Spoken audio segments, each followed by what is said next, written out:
Congratulations on the victory. Obviously, I mean, that was a fun fight, very impressive performance. How did you feel in there tonight? I definitely felt good. I want to get this off my chest. I apologize. I was aiming for a finish because I know everybody's been talking about me having a finish. And that first round, you can clearly see it was there. And I guess you could say I rushed it. Man's had heart, and that's what ends up happening with the Mexican warrior like Irwin Rivera. Dude has heart, and automatically push him. So, but besides that, I love the fight, love the win.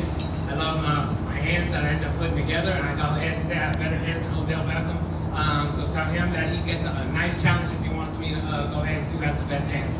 Hands down. I was going to say, I mean, you talk about wanting to finish. I thought you hit it with everything you could. The guy just wouldn't go down. So, I mean, is there any part of, in your mind, you're going like, what do I got to do tonight? It kicked in. It literally kicked in. Second round, and corner and all of them on bumper. Because they know that I am a finisher. They know that I can put things together. Now it's just about me putting it together. And like I stated, you can go ahead. I'll give myself like a C+ performance today. And I know it's going to end up improving. But I don't know if y'all ended up seeing it. My takedown defense was on point. And not only that, my kicks was out there, and I was landing those bad boys. They might as well put me in the win cycle with the whirlpool, and the boys were letting those legs off. You know what I mean? It was impressive. I thought you had done enough to get the win, no question. They go into the split decision read. What's going through your head at that point? At the end of the day, I'm only still thinking about the first round. I should have finished it. That's just honestly how I looked at it. And granted that when you leave it to the judges, stuff like that happens. And no matter how you end up looking at it, stuff in that direction really happens. And the same thing I was saying earlier, I just got this in. They said if I get to 100K followers, they'll let me fight Derek Lewis. Black Beast, all right, for a bucket of chicken. Let's make this happen. All right, 100K followers on my Instagram. Let's make it. Push it. He doesn't have to get to 135, does it? He don't. I'll tell him. I'm moving up weight. I'm moving up weight for him because I want to eat freely. People don't get that. When you're able to eat freely. All right, so last thing for me, I mean, I don't know if it'll be Derek Lewis next or somebody else, but when would you like to fight? It looks like maybe a couple scratches, you might want to heal up a little bit, bumps and bruises, but when do you want to come back? Well, shoot, if they let me come back on tonight, I'll fight Covington. Big brother Woodley, he'll tag me in. I'd love to have that fight. But if not that, give me in 2 weeks. 2 weeks, next week, anything that's possible. I want to go to Abu Dhabi. I know all y'all want to go to Abu Dhabi. We need to go together. We can take like a family trip, and I'll bring the chicken. You feel me? I'll bring the gravy too. Kool-Aid, pancakes, everything we can think of, whatever y'all want. Just tell me. I got you. A lot of the narrative leading up to this fight was whether your cardio would last through 3 rounds, showing improvements in the octagon. So do you think you did enough to sort of silence the doubters in there?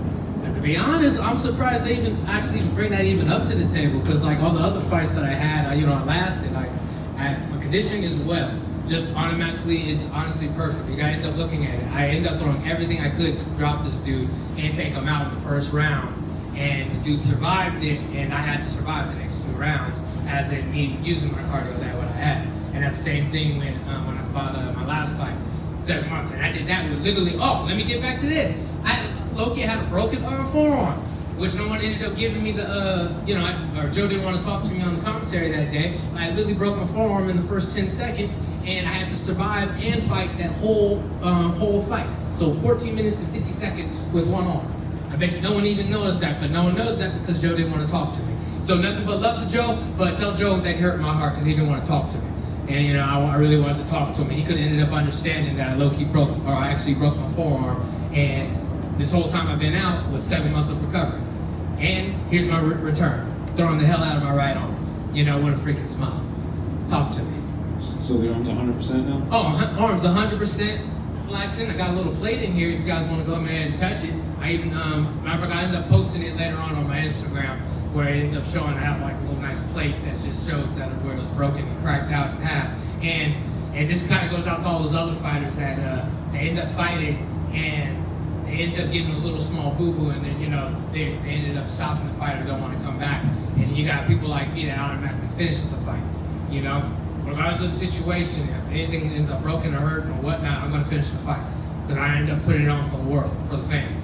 I'm a people pleaser. So we gotta have to change my name from Mr. Highlight to Willie Beeman. I don't know if y'all know Willie Beeman. Make the girl go crazy. No, nothing. Any given Sunday? Okay. Just making sure.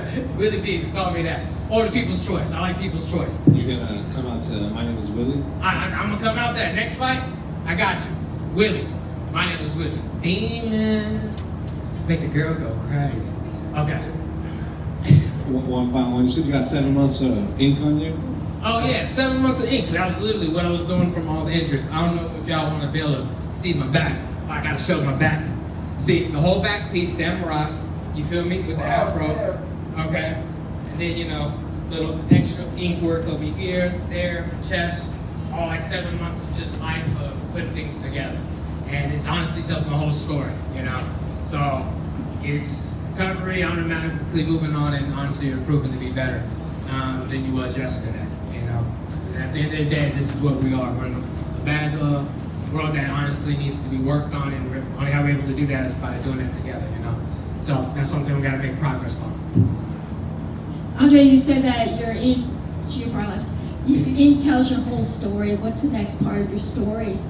Next part of the story, you know, I ended up having 2 kids.